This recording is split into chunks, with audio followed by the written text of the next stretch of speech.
Hi, Soumaya. How are you? Aisha, I'm good. How are you? Good, thank you. It's so nice to have you on the podcast. Thank Thanks you for for having accepting me. the invitation. Soumaya, to start very simply, how old are you today and where did you grow up? I'm 28, was born in October, and I grew up in Morocco, in Casablanca mostly. I spent some years in Jdida, which is an hour away from Casablanca, my early childhood, I remember.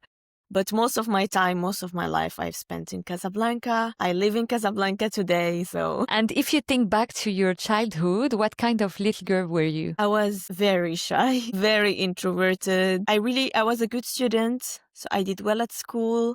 I was a good child. Like I didn't make any trouble, didn't have any issues with like other kids or adults or in general. I was like the child you don't have to worry about. I was really into books, like reading books, introverted activities, reading books, studying. That's it. I was a very low-key child. And what did you dream of becoming when you grew up? I dreamt of becoming all kinds of things, honestly. I remember dreaming of becoming an air hostess because for me it was like, oh, they travel the world. That's such a dream. I want to become an air hostess so that I can travel the world. I dreamt of becoming a forensic doctor because I used to watch those shows about forensic doctors. And I was like, this is so cool, like mystery and finding the truth. I think as I grew older, I leaned more towards medicine, to being a forensic doctor specifically. But yeah, no, I'm not a forensic doctor today. I'm not an air hostess Spoiler either. alert. Spoiler alert.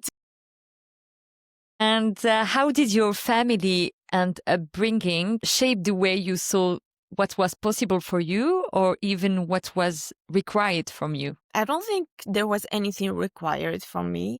That's one thing that I appreciate. There were like no expectations or no, you have to do this. I come from a family who is educated but doesn't have big careers. Like I don't come from a family of doctors or lawyers, or my family are mostly businessmen on both sides. So, they have their own thing going on. They haven't pursued higher studies. So there was less pressure on me. There was no pressure, actually. It was like, as long as you go to university and you get a good job, that's good. But there was a little push towards medicine when time came to it. There was a little push. I remember I did not want to, try for medicine at all. But my mom was like, just try it. You never know. Maybe you'll get picked. So I did try that. It was like not pressure, but just a little push. Yeah, coming from a family like that, I wanted to study. I wanted to have a career because it would be like achieving something that wasn't achieved before. I had like an older cousin. She's a doctor now. She was a bit of the inspiration, like first doctor in the family. So it was mostly wanting to achieve something that wasn't achieved before, and wanting to have stability, financial stability, and also like doing something that I wouldn't hate. I didn't imagine something that I would love or be passionate about, but just doing something that offers good financial stability and that allows me to have a good life. You went to business school, but at 20, you made a big decision. You dropped out in order to work in a call center and support your family. Can you take us back to that moment? Yeah. I went to business school because it seemed like the easiest way to achieve what I wanted to achieve. It was like 5 years, business school. I have studied science when I was in high school. When you study science, you always look at anything else as easier because you've probably already done the hardest thing. So I was like, generally relatively easy.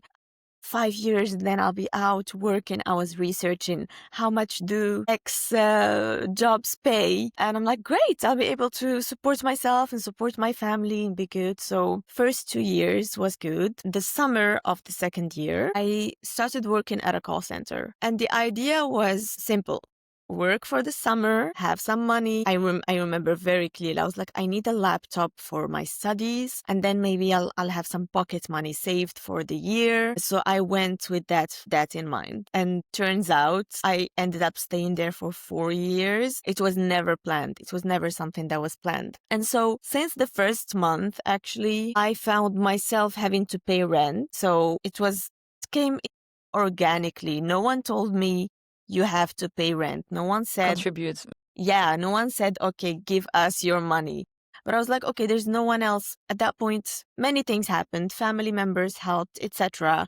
But we were at a point where each man to himself. And I was like, okay, I don't see how anyone else could take care of this. I have to take care of this. So I did. And that was it. Once I paid that first month of rent, I was like, okay, I'll have to keep doing this. No one, for me, there was no one else that could do this. So I had to do it. I tried to study and work at the same time. I remember it was precisely 3 weeks. I had a night shift. I would finish at like 4 a.m., go home. And then at business school, we had like a full schedule. So 8 a.m. to 5 p.m. most of the days. And I tried to do that for 3 weeks and I was completely dead, unable to just stay up. Actually, I was not getting enough sleep. I was not functioning well. And so, yeah, I remember the decision came to me one night while I was at work and I was like, well, I am already making the money. I wanted to go to business school to get a job and make money. I'm making the money now. So I guess I'll just quit. This is one important lesson that I learned much later,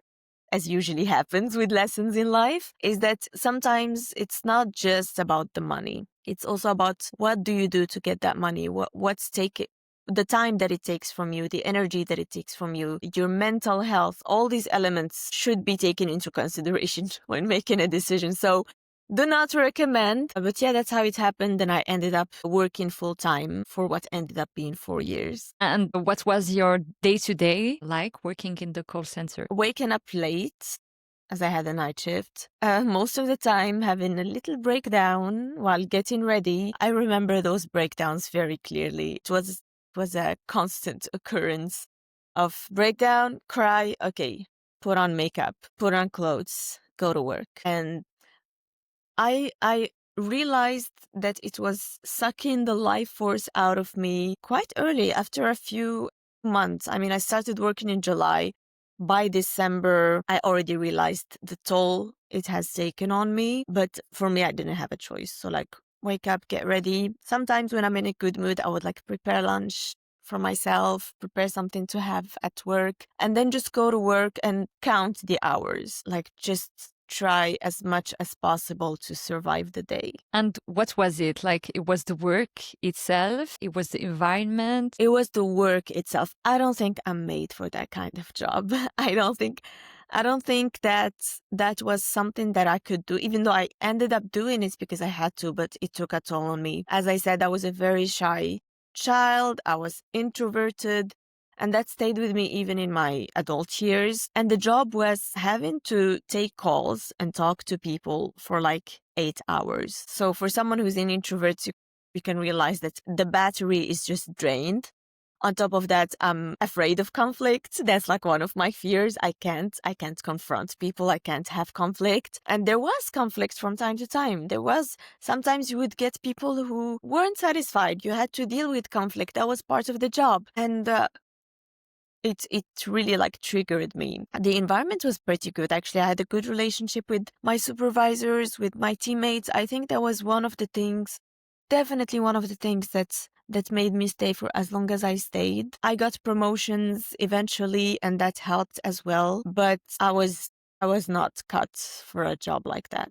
I believe there are some people that could do that, and I'm not one of those people. What was the end of this experience? So, as I said, I kept having those breakdowns. Sometimes it was better, sometimes it was worse. I got promoted. My last 2 years, I've spent working as a trainer. I loved it. That was the best period, working as a trainer for new employees. What were you loving about the training? I loved sharing the knowledge, teaching something. I loved seeing people learn slowly. They become more confident and they're ready because they know they have all that training behind them. It was dealing with people. Yes, I had big groups of 18 to 20 people, but it felt like a completely different energy, completely different environment where there was no conflict for once. I mean, the occasional problematic little member, but that's okay. Usually not something I had to deal with personally. I would just report it to my supervisor, but I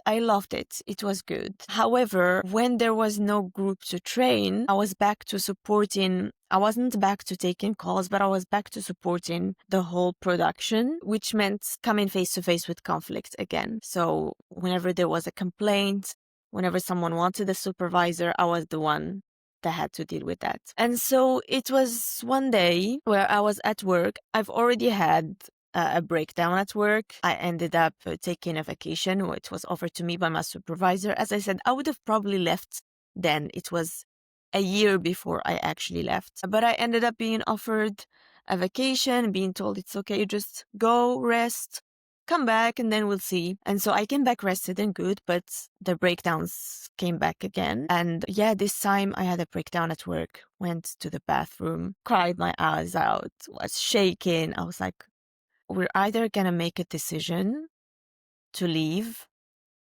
or we're going to have to find a way to deal with this. And I think I've had fantasies of leaving ever since I started working, like since first year. I would imagine just leaving. What would be like to not have this job? And so that day I left. I went to a supervisor that was there. I was like, I'm so sick. I can't. I have to leave. She was very confused, I think, like, what's going on? But I was like, I have to leave. And I think the following day, I went and like wrote my resignation letter and went to deliver it to them. And that was the last day I spent at work. How did you felt that day, delivering the resignation letter? I felt like I was free. I felt like I was free and I didn't know what I was going to do next or what was going to happen to the rent and all the responsibilities that I had taken. But I was like, oh, I'm good. I can breathe. I don't have to feel that dread and that anxiety of going to work and of facing conflict and all those things. So yeah, mostly relief and freedom. And that's crazy that the relief was immediate, actually. Yeah, just knowing that I didn't have to go to work tomorrow or next week. Or there's a difference between being on vacation and quitting. When you're on vacation, yes, you're resting, you're having a good time, but you know at the back of your head, you're going to have to go to work. It's always like a looming shadow. And if you don't like your work or if you hate it, that doesn't allow you to really enjoy vacation at all. You always have that in the back of your head. When you quit, you're like open field of possibilities. I don't know what's going to happen. All I know is that I don't have any time or date that I have to go back to work at. What happened next? I'll have to go down memory lane because that's a period that even I don't remember quite well. Okay, I remember I had gotten this scholarship in a coaching program by this American lady. It was like a manifestation coaching program. And I was like, perfect, I'm gonna manifest, sprinkle shadow dust. I'm gonna manifest my new life now that I have this freedom. So I was still at home following this manifestation program and basically just resting, creating content. I was already creating some content about personal development and spirituality, things that interest me on Instagram. So I kept creating content and I was following that coaching program. And at some point I was like, okay, now I think I have to take the leap and I'm going to create a little coaching program and I'm going to have just a few people that I pick. It's going to be for free. It's going to be like a tryout. So I created everything, created like the little modules, the little journey. It was 3 weeks and I invited some of the people that I knew. And I started that. Now that I look back, very brave. Good job, past Soumaya. Because I had taken like a little training in coaching before, but I was not in a space to coach people. I think I was part of that manifestation thing is that I was in denial and I was like, everything is going good. The universe is going to magically make things work for me. So I was like, okay, I'm gonna do this coaching program. I did that for 3 weeks. And ironically, by the end of the 3rd week, I was already like back down, realizing that I'm not qualified, but I'm also not in a state, mental or psychological, to be doing this. And I think that was about the time when, as a family, we started considering our options. And the option was to move in with my grandmother. So that's what we did. I remember I kept posting, actually. I kept posting about spirituality and personal development because there was a point where I broke up with all of that because I was so disappointed. But at that point, I was still, posting things. I was still hopeful. I still had that maybe it will work out. It seems to work out for other people. Maybe it'll work out. Let's stay positive, etc. So yeah, that was a few months between when I left work. It was in August, and the time that I started looking for a job again, which was in February. At some point you realize you're out of money. You have to make some more money, especially as when you get to a point where you're independent and you make your own money, it's very difficult not to have that. Yeah. So I looked for jobs and I found a back office job. It was emailing. It was great. I was like, great, I can do emailing. I don't mind that. So I went and applied, and I was employed within, a few days. It was very quick. I loved this new environment. It was quite far from home, so I had to wake up quite early, and it was a day shift, which extra bonus. So my sleep was good. I would wake up early, get ready, and go to work. It was a good environment. It was a lot of young people. Since it was back office, there wasn't that pressure of, no, you have to be quiet because your colleague is in a call, or even that chaos of being, of like, I don't know, not dozens, probably hundreds of people being on call at the same time. There was a certain chaos to being on call versus emailing. Oh my God. It was like quiet and nice, and you could have a conversation with your colleague and you could ask for help. And there was no sense of urgency, which is also something very important. I believe unless you work in healthcare, the sense of urgency is fake. I don't understand why there should be any urgent matter about jobs that are not life or death. So I feel like, yeah, that sense of urgency in corporate world definitely adds to the pressure. So it was good for a few months until they decided to incorporate a new product with their company. They were introducing a new thing, and they took some people for a training for this new thing, and this new thing was calls. So I was back to square one. I still tried. I was like, let me see, this environment is nice, it's different, let me try. The team was nice, as I said, young people, even younger than me. I was like, okay, let's try it. I did the training, I started on calls, and then I say breakdowns. I honestly don't know if I could call it a panic attack. I don't really know how to identify that. But breakdowns, panics again, going to the toilet, crying, shaking, it all started again. And this time I didn't take long to decide that this is not working. So we're leaving and we're really starting fresh. So that was the summer I left for good and went back to university. That's the new chapter and started the new business venture. So you went back to university in 2022, I believe? Yes. To study English. What made you decide to go back to school at that moment after working for a few years already? Yeah, as I said, that last time I quit, I was like, okay, we're not just going to be redoing the same things over and over again. Let's really start fresh. And I was also encouraged by mom, and I thought I just want to study something and get a degree in something just to feel that sense of achievement. And just to feel like, okay, I have a degree. Maybe I can find other jobs. Maybe I can, get out of that call center environment and maybe try new things with my new degree. And I thought, what was the easiest thing for me? I really didn't want to get into anything that would require me to put in effort because I was exhausted at that point. And I thought, English, it comes naturally to me. It's easy. I know it. So I'll study English. And on top of that, the university was very close to my grandma's home where we were living. It was convenient. It was perfect, yeah. And it just happened so that my younger sister had gotten her high school degree that same year, and she ended up going to the same university, same everything. We studied together. Well, not together. We were in different groups, mind you, for a couple of years. But it was still good to study something that I was comfortable with and to have my sister with me, which she really helped out a lot with the relational side of things. I didn't have to ask, what do we do for this? Or what do we have to do here? Or where is this? How is that?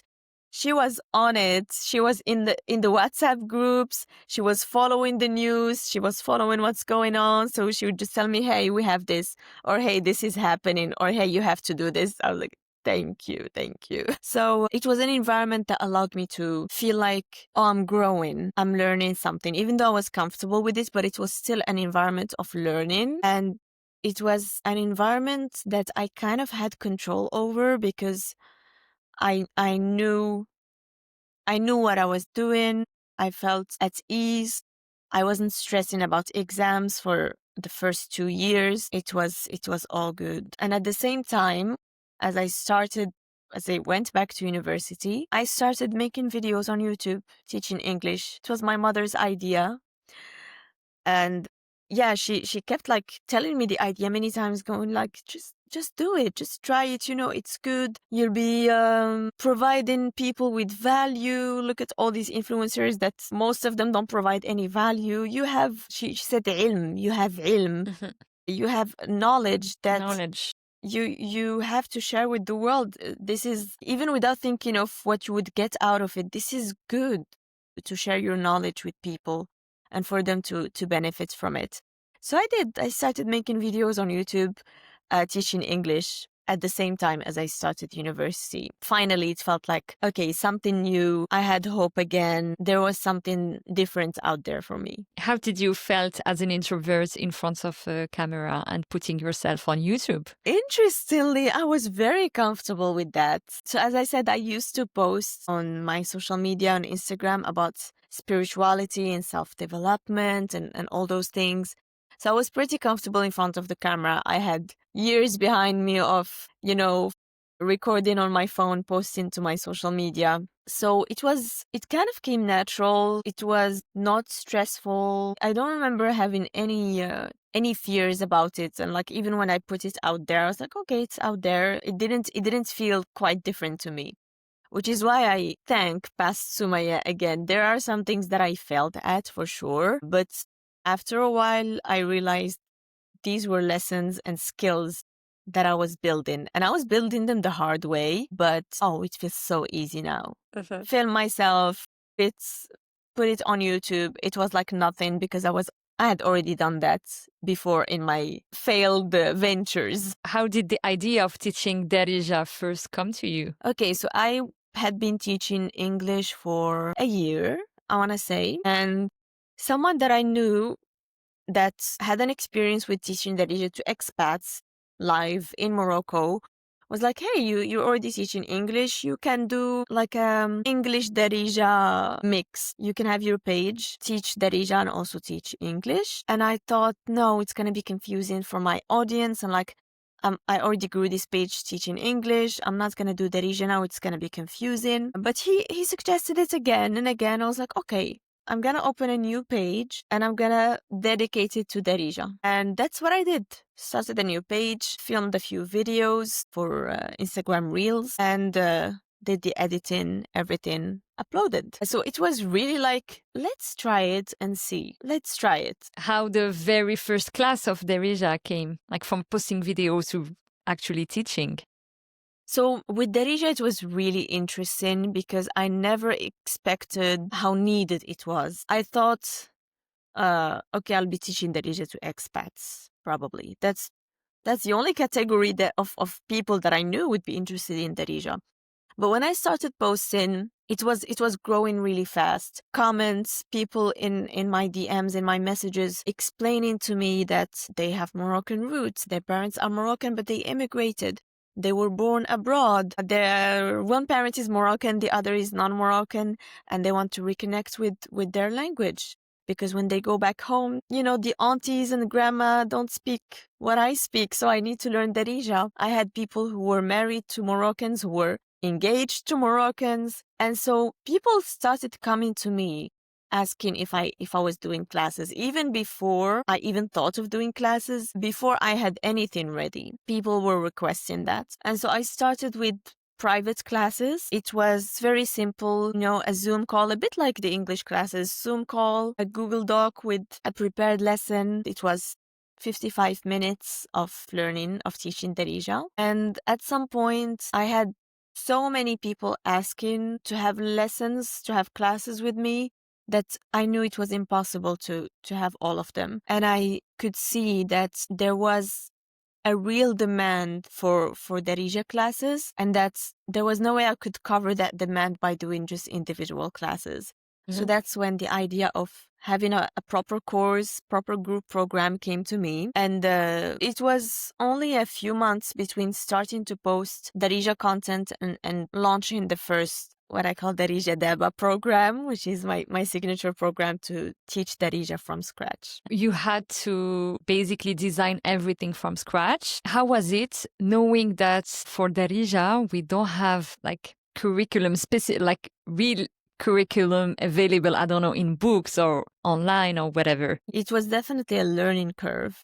As I was preparing the classes, this happened even when I was doing the private classes. In order to prepare the classes, I found that I had to relearn my own language. So I remember I did a lot of research. I took everything I could because there wasn't much. So anything I could find online, any books. I found this book by this American Peace Corps, something like that, from 2011, looked on YouTube, anything that I could find. And I also kind of came up with my own rules. I just sat down in front of my computer and I was like, okay, verbs in the present, let me say them, let me type them. Okay, let's look at them. What is the logic here? What is the rule?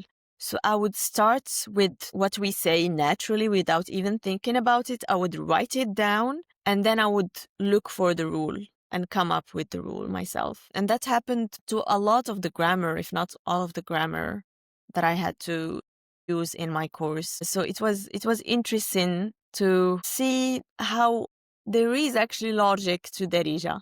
There are rules you can follow, and that it's not just this spoken dialect. It actually makes sense. And the fact that I could have that structure made me so confident in my teaching because I had something reliable that I can transmit to my students, and they can also rely on it to build sentences and to talk in Derija. Something that I've always heard is that they come to me saying, I asked my husband to teach me, or I asked my boyfriend to teach me, but they say you just have to learn as you go. And that's learn as you go, or just immerse yourself. You're just gonna pick it up. It can be a bit disappointing and discouraging because you don't know where you're going. And you think that this is a mystery, like this language is a mystery that you're never gonna be able to unfold. So it really meant a lot to me to give them those tools so that they can get more confidence little by little and actually start talking Darija. What does teaching Darija mean to you beyond just teaching the language? Yeah, so this is the part of things that I did not expect. I mean, none of this was expected, but definitely did not expect that learning Darija would become something so meaningful for me, or teaching Darija in my case, but people learning Darija through them. I understood so many things through teaching people. I started seeing the bigger picture. I started understanding this was not just about learning a language. This was about connecting to their loved ones. Really, at the core of all of this, there is connection. That's what I understood. They want to connect with their family. They want to connect with their heritage. They want to feel like they have roots, and they want to not be considered an outsider. Especially, I'm talking about diaspora Moroccans. They don't want to feel like outsiders when they come to Morocco. They don't want to have to rely on someone from the family to translate what is being said. I understood that this was deeply emotional and almost spiritual at times. I had people tell me, I feel like this is spiritual. I'm gaining a part of myself. I'm finding a part of myself that was lost. I'm reconnecting with my heritage, with my ancestors. They feel like that line of connection was going to be broken. But no, they actually chose to learn Darija and chose to continue that line of connection.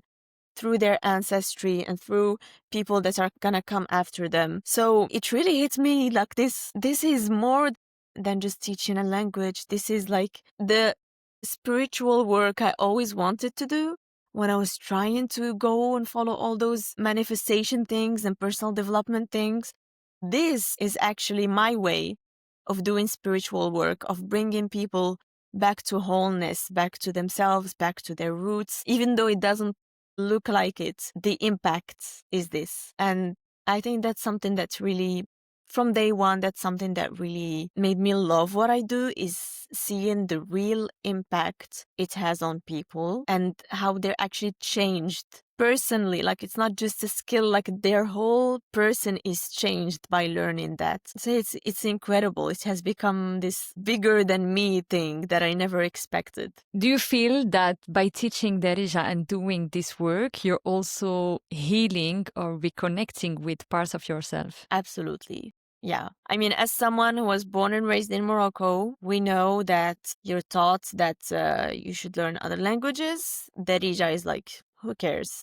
It's not going to help you with studies. It's not going to help you with your career. You know, it's like we're brainwashed to believe that French is better, English is better. I mean, ever since I was a child, I would remember when we would be in a conversation, or when the adults are in a conversation, they would throw in some French words to seem sophisticated. When we would go to a shop, or like even as an adult and as a teen, if I go to a shop or I go to a cafe, I would be spoken to in French.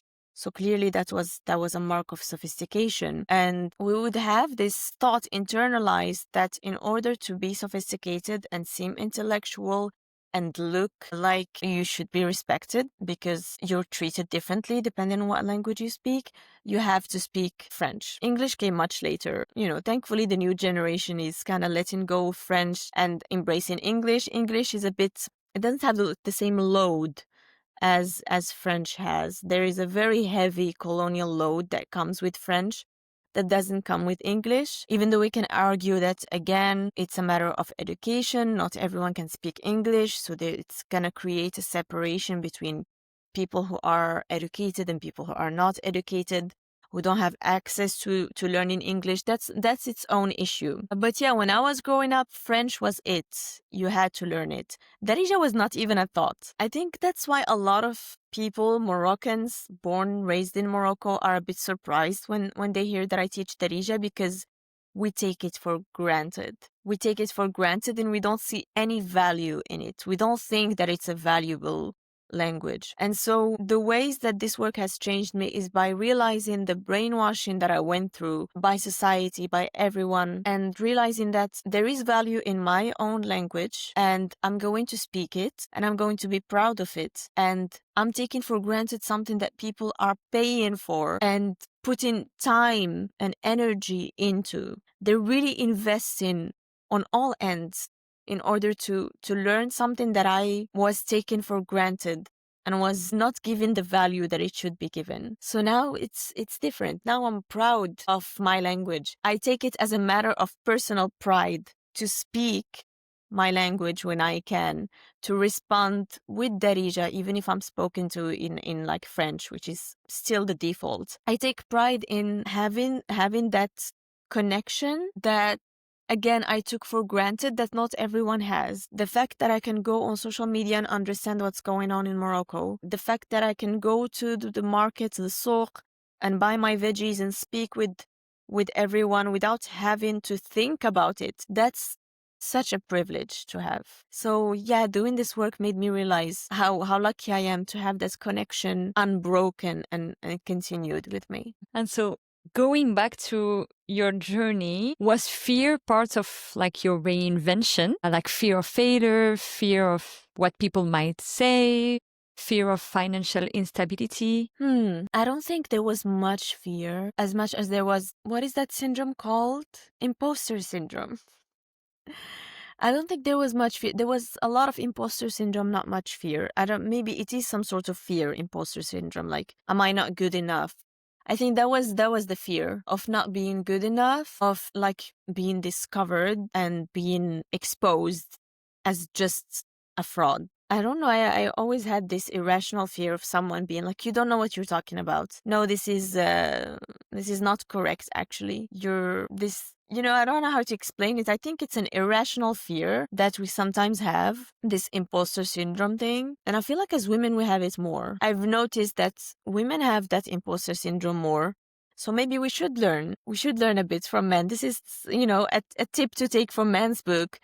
To go for things, even if, I mean, there's a statistics, I don't remember it now, but women would not apply to a job even if they're a certain percentage qualified for it. And men would apply for a job even if they're like very, very low on the qualifications. They would still give it a shot and go for it. And so this is something that I keep reminding myself whenever I find myself thinking, maybe I'm not doing a really good job. Maybe I'm wrong. Someone will come someday and have more authority than me and like will know what they're talking about. Like a linguist or something will come to me and be like, no, this is wrong. You are wrong. This is incorrect. That's my fear. But I try to remember the impact of my work versus my own fears. I feel like my own fears are focused on me. I'm afraid someone will tell me I'm not good enough. I'm afraid someone will tell me I'm incorrect. But when I try to remember this is not about me and I'm doing a service that is impacting people and I'm getting feedback from people. I have solid proof that people are benefiting from this and people are loving this. And so you always gotta counteract that imposter syndrome with some hard facts. This is something I've learned in therapy, actually. I remember I was in this therapy session and I was saying, I'm afraid that people will not. And this was after giving classes, like many groups. It was something that came. Yeah, you were still feeling like a fraud. Yes, it's not about being a beginner. Imposter syndrome is just, it's a liar. It's a voice in your head that's telling you that you're not good enough and that you're not qualified for this. That's a lie. It has no proof. And so I was in that therapy session. I was explaining that. And I was like, yeah, I mean, I've done all these groups before, but I feel like I'm afraid people won't like this. I'm afraid I'm not doing things correctly. And she was like, okay, did you ever have someone complain or that was not satisfied? No. Did you ever have feedback? Yes. What was the feedback? And so I went back home that day and I opened the Google Forms that I had sent to my students. And I opened the screenshots of the messages and I started reading. And I was telling myself, this is hard proof that this is good, that you're good, you're not a fraud. And so you had a real conversation with that little voice in your head. Yeah, exactly. You have to confront it with evidence. Like, look, this is the evidence. So unless you bring me evidence that I'm not good enough and that I'm just a fraud, we're gonna have quiet. To keep quiet. We'll keep going. We'll keep working. How do you see yourself today? Do you see yourself like as an entrepreneur, as a language teacher, as an activist for Derija? I don't know if I might say I'm an entrepreneur because like that's the easiest way to describe myself. I like to have the title of a Darija teacher. I like that that's the main, like the core of my work. But it's also, I don't know if I would call myself an activist. I'm just someone who talks about issues that are related. When you learn Darija, you inevitably will go into fields of Moroccan identity, heritage, the effects of colonization, decolonizing, everything that's around it. And that's something that interests me personally. Like, even if I wasn't doing this, I would still be interested in those topics. And so they kind of all go together. So I would say teaching Darija is the core, the heart of what I do. And then I do everything around it. So I like to say I teach Darija and beyond. Do you think your vision of yourself has changed since Yes, since I was about to say since the early days of Darija Daba, of your program. I think looking back, I'm very proud of the actions I took even when I wasn't ready. It really paid off. So taking action even when I wasn't ready kind of built this confidence in me, which I always have to remind myself of. This is not like a one and done. I sometimes have to say, okay, if I'm afraid of doing something new, I always remind myself, remember when teaching Darija was something new. Remember when teaching English was something new. Remember when being in a call center was something you never imagined you'd do. And you did that because you took that first step. So it allowed me to not be afraid of going for things. And so that little shy girl, introverted that I was, I feel like she's still introverted. Don't get me wrong. I still love to have my alone time. I still get drained in crowds and when I interact with people, but I have much more confidence, much more space, much more psychological capacity, mental capacity to hold more things in life and to do things with confidence and to not let my shyness or my introversion get in the way of things that I want to do. What's your vision for the future of Darija Daba? That's a very good question that I keep asking myself, and that the vision keeps changing every time. Sometimes I want to go into making it more standardized. I want to contribute to that. Sometimes I just want to keep having my little corner of the internet where I interact personally with people and see the direct impact. So like sometimes I just want to keep it as it is and not go for something bigger because I don't know if I'm going to lose, that personal connection that I have. Sometimes I think I want to meet those people in real life. I want to do something like, I don't know, trip to Morocco and challenges of Derija in real life. So the visions keep changing. And I feel like it's okay that I don't have a specific vision for this because 2 years ago, I didn't think I would be doing this anyway. So 5-year plan, 2-year plan, I don't really have that because I've experienced time and time again things that I was not expecting opening up for me. And so I know that I love what I do. I have ideas of possibilities that I could, explore, but I don't have like a specific goal that I'm working towards, at least long term. I'm taking this wherever it wants to go. I'm really allowing, I feel like the intelligence of the universe. I sound like those coaches now. I'm really allowing, like I really believe there is an intelligence to the universe and to cohabiting with each other. I'm not the only one doing this. I'm in a relationship with everyone who's learning from me, everyone who's interacting with me, even if I'm not teaching them, with the whole world of social media. So I feel like through that relationship of interconnectedness and exchange, things open up that were not expected. And I'm so open to that.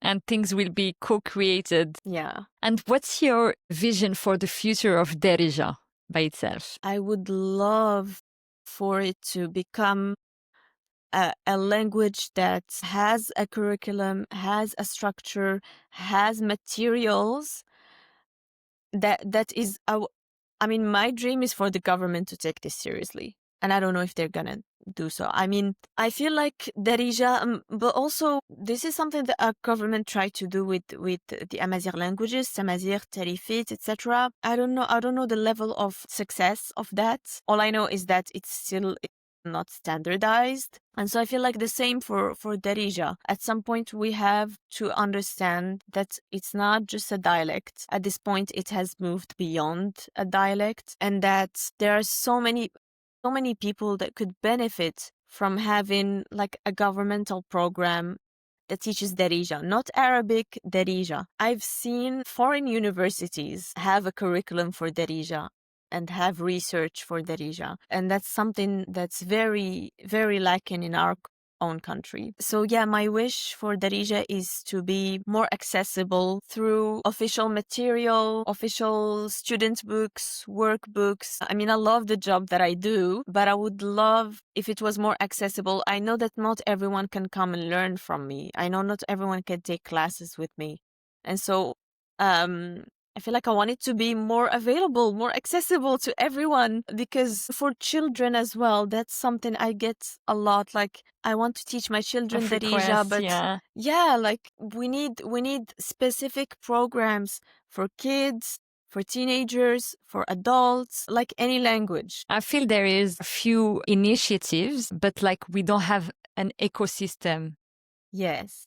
Exactly. initiated by the government. We're moving to the end of the interview. Many people listening might feel stuck in an unfulfilling job and maybe also knowing some like mental health issues like you did. What message would you like to share with them? I feel like you don't have to do what I did because I know that I didn't have a vision. I was just following my emotions and following what felt right. I was being pulled in all directions. But you can start creating a new life for yourself out of the old one.